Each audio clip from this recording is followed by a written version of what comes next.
Ku izina rya Data n'irya Mwana n'irya Mutima Mweranda, amen. Bana b'Imana dusangiye ukwemera muri Yezu Kristu, ndabaramukije mu izina rya Yezu Kristu, nitugire Kristu.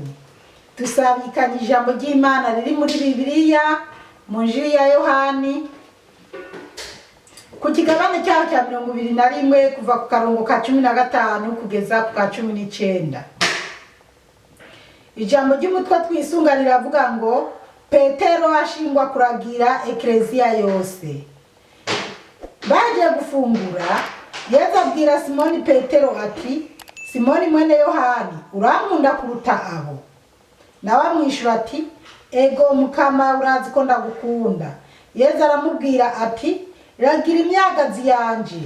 Asubira kumubwira ubwa kabiri ati, Simoni mwene Yohani, urankunda?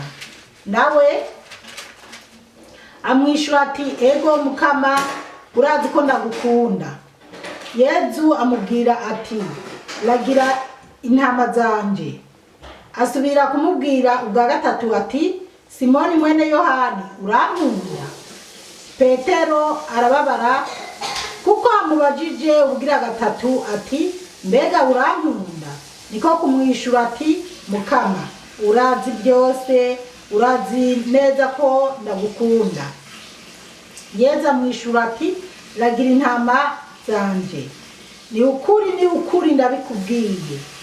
Ukiri muto warikenyeza ukagenda iyo ushaka, ariko niwamara gusaza uzoramvura amaboko ubundi agukenyeze aheze akujane iyo udashaka.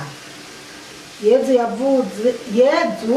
yavuze ibyo ngo amumenyeshe ukuntu azopfa kugira ngo aninaze Imana.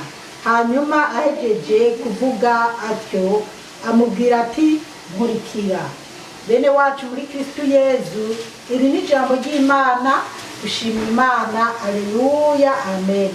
Aleluya, amen. Aleluya, aleluya, aleluya, amen, amen. Abana b'Imana, ijambo ry'ubutwe tugiye kwisunga rivuga ngo Petero ashingwa kuragira ekleziya yose. Petero ashingwa kuragira ekleziya yose. Ko bitari byoroshe. Petero ashingwa kuragira ekleziya yose. Petero rero yaragabiwe ekleziya yose yo mw'isi ngo ayiragire. 15 haravuga ngo bahejeje gufungura, Yesu abwira Simoni Petero ati, Simoni mwene Yohani, urankunda kuruta abo? Bahejeje gufungura. Ugiye kw'iki kigabane cya 21 uhereye ku karongo ka mbere kugera ku ka 14 niho ubona uko Yesu abonekera abigishwa indwi. Niho uza kubona uko Yesu yabonekeye ababigishwa indwi, ukabona ingene baganiriye, ibiganiro bagiranye n'ingene basangiye, bamuhaye ifi akayihezagira. Ubwo rero niyo mpamvu tubona ngo bahejeje gufungura, Yesu abwira Simoni Petero ati, bahejeje gufungura. Ijambo Yesu yabwiye Simoni, Simoni mwene Yohani, urankunda kuruta abo? Yesu abwira Simoni Petero ati, urankunda gusumba abo? Abo bose intumwa 11. Yuda yaramaze guhemuka, yaravuyemo. Mwizo ntumwa 11 canke muri aba indwi abari bahari, Yesu aramubaza ati, wewe Petero, urankunda gusumba? Nawe amwishura ati, ego Mukama, urazi ko ndagukunda.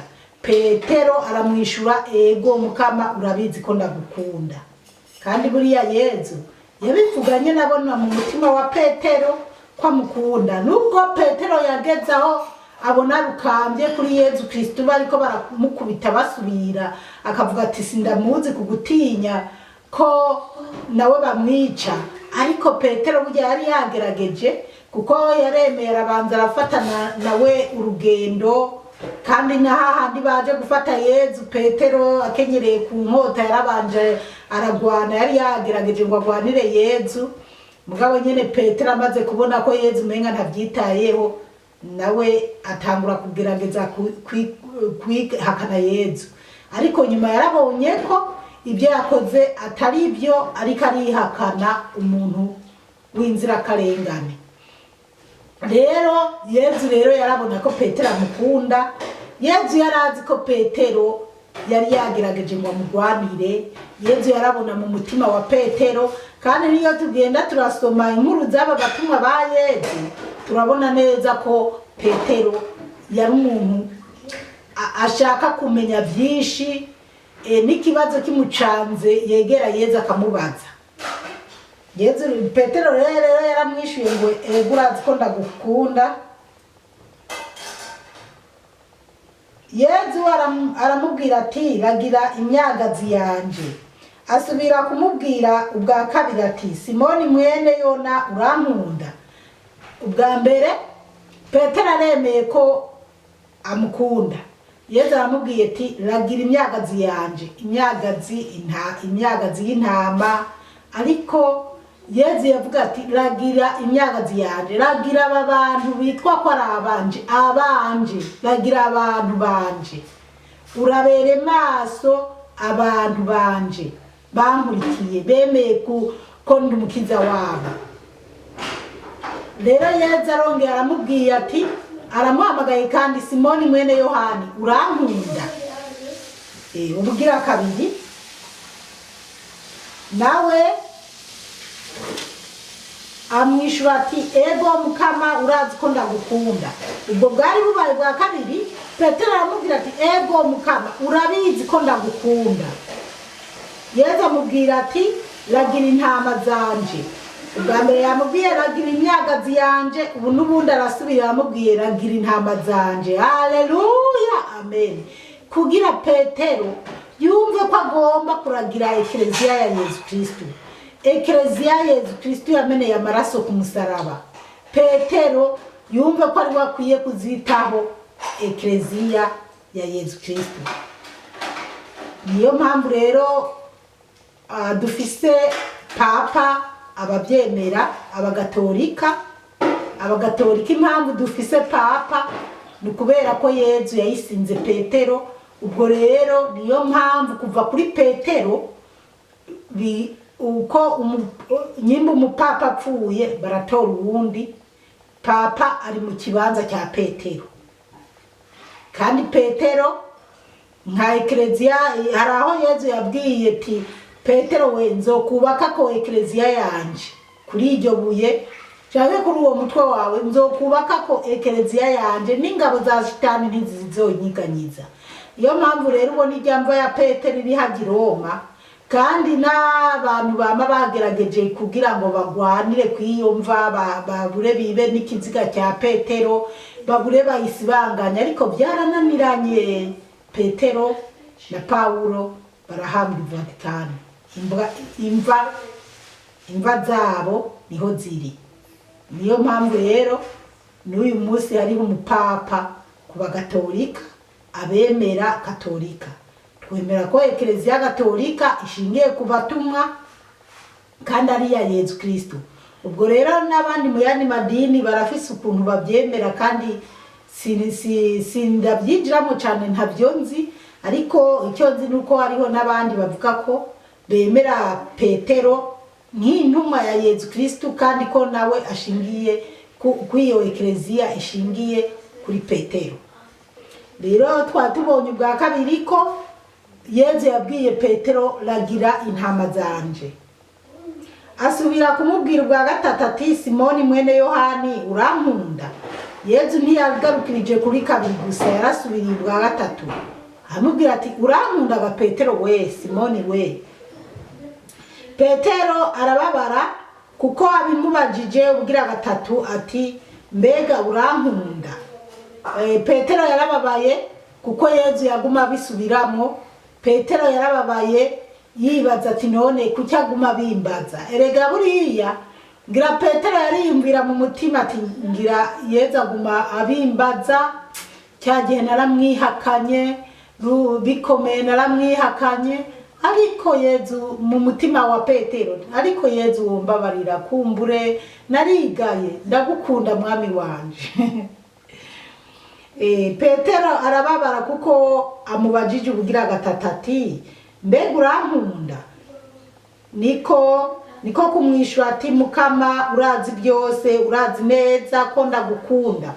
Petero rero aramwishura aravuga ati Mukama urazi byose, urazi n'akari mu mutima wanje, n'akari mu igufa ryanje, je ndagukunda, urabizi ko ndagukunda.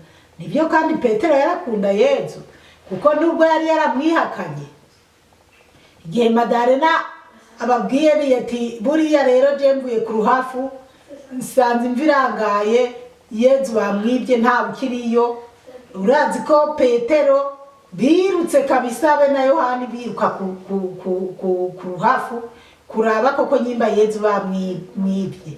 Petero nk'inkerebutsi niwe yabanje harashitse Yohani, ariko Petero Yohana atinya kwinjira, mugabo Petero w'inkerebutsi we ntiyatinye, yavuze ati icyo twohurirayo cyose ariko ndinjira, ndazi ko ariyo bamushize. Arinjira, wewe n'impuzu zari zihambiriye Yezu arakorakora araraba. Ubwo rero Petero rero niyo mpamvu yavuga ati jewe Mukama urabizi mu mutima wanje, nawe urahabona je ndagukunda. Enda nimuze duze turakunda Yezu nkuko Petero amukunda, nkuko Petero yamukunze. Tuze turabyerekana Yezu uti raba no mu mutima wanje Yezu urazi ko ndagukunda. Yezu amwishura ati ragira intama zanje. Ubwa gatatu n'ubundi Yezu amubwiye ati ragira intama zanje. Nta kindi Yezu yari yipfuza, kwari kubwira Petero ati ragira intama zanje. Kandi rero ndababwire buriya Petero arakomeye no mwijuru, uko biri kose arakomeye, kubera ko nyimba yararagijwe Ekleziya yose, nyimba yararagijwe izo ntama za Yezu Kristo. Murumva rero Yezu yarakunda Petero kweli, ariko ngo hariho n'abamwigishwa yakunda, ujya nawe Yezu yari yaba, ariko nkiraha nyene hari byinshi niyumviri. Yezu araraba wa mwigishwa yakunda, yari yamuraze Bikira Mariya ati wewe umwana wa mama, subira mu kibanza canje ubere umwana mwiza mama. Petero nawe amubwiye ati ragira intama zanje. Intama zanje iyo ziva zikagera zinyemera zose, we Petero ziragire. 18 havuga ngo ni ukuri ndakubwiye ukuri, ukiri muto warikenyeza ukagenda iyo ushaka, ariko niwamara gusaza uzoramvura amaboko uwundi agukenyeze aheze akujane iyo udashaka. Imana yo mwijuru idutabare cyane, iduhe no gutahura cyane. Yezu rero arabwira Petero ati Petero kweri ndabikubwiye, ukiri muto ni wewe wiyambika, n'ubu mbere urakiyambika ugakora ibyo wumva wowe ushoboye, atariko numara gusaza uzoramvura amaboko abandi bagukenyeze cyangwa uwundi muntu agukenyeze, biteko akujane iyo ashaka. Aho rero buriya Yezu yari karamubwira ati uzokomere mu bizogushikira, igihe tutazoba tukiri kumwe canke igihe uzoba uri kuraragira Ekleziya yanje, buriya ntiwibaze ati kuzoragira Ekleziya yanje bizokorohera, ariko urakomera. Aleluya, amen. Kuko iyo Petero nawe adakomera nabwone twari kwandagara. Petero nawe n'umuntu akomeye, kuko nawe ari mu bapfiriye Ekleziya. 19 Yezu yavuze ibyo ngo amumenyeshe ukuntu azopfa kugira ngo aninaze Imana. Aleluya, aleluya, aleluya, amen, amen. Murumva rero biranasobanutse, Yezu yabimumenyesha, yamubwira uko ngo kugira amenye urupfu azopfa, kugira zone nahaza Imana ni 19. Yezu yavuze ibyo ngo amumenyeshe ukuntu azopfa kugira ngo aninahaza Imana. Murumva rero ko Petero nawe ari mu bapfiriye ekleziya. Yezu yarabimusiguriye, Yezu yamumenyesha ibyo kugira amwereke urupfa azopfa. Ubwo rero ugiye mu bikorwa by'abatumwa, Petero yarakoze ibikorwa by'abatumwa, araragira koko ekleziya ya Yezu Kristu. Hagira naho Yezu atora uwundi muntu yitwa Paulo, barafashanya gukora ibikorwa, n'abandi benshi bagiye bapfa bazize kuba bariko baravugira Yezu Kristu, bariko baravugira ekleziya. Rero naho uzobimenya canke uzokurikirana canke urabizi ko Petero yapfuye ariko arahamwa azira ekleziya ya Yezu Kristu, kandi imva yiwe n'ubu ikaba iri Roma, kandi iriko isengero Saint Peter. Bagiye bayigwanirako, baragerageje uburyo ubwo aribwo bwose ngo bayisambagure canke bayigarurire, ariko n'ubu ntibikunda kuko Yezu yaravuze ati nzokubaka ko ekleziya yanje. N'ubu rero iyo ekleziya yubatse kuri Petero. Akanovera kava kugo ruhafu rwa Petero canke kuyo sengero ya Saint Peter niko gakwira mu bihugu byose byatevye no kumenya Yezu Kristu. Hari aho uzosanga amashengero yitwa Saint Peter canke Saint Paul, ibintu nk'ibyo. Ubwo rero Petero nawe yaraninahaje Imana kubera ko yapfuye azira ekleziya y'Imana, ariko aritangira ekleziya. Hanyuma yaje kuvuga atyo, amubwira ati nkurikira. Yezu yaje kumubwira ibyo byose, aca aramubwira ati nkurikira. Yezu aramubwira nkurikira, kandi Petero akurikira Yezu. Koko yari yararemeye gukurikira Yezu. Yezu uti nkurikira. Nimuze rero natwe dukurikire Yezu Kristu nkuko Petero yamukurikiye. Turabire kuri Petero, turabire ku bigishwa ba mbere ba Yezu Kristu, natwe dukurikire Yezu. Twubahe Yezu Kristu yatwitangiye ku musaraba kugira tuzobe bana b'Imana.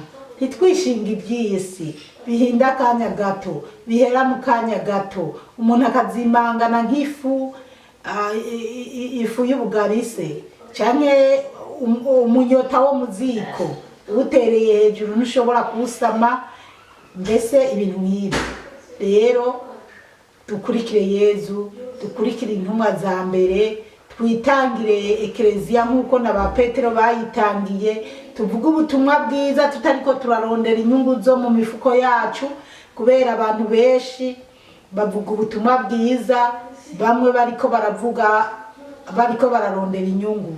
Ntabwo abo bari ubutumwa bwiza, baba bariko barayobya canke se baba bariko bararondera ibyo buzuza imifuko yabo. Ariko kandi burya hariho muri Bibiliya ijambo ry'umwizero rivuga ngo hariho abantu bazovuga ubutumwa bwiza, bakazana abantu kuri Yezu Kristu, abantu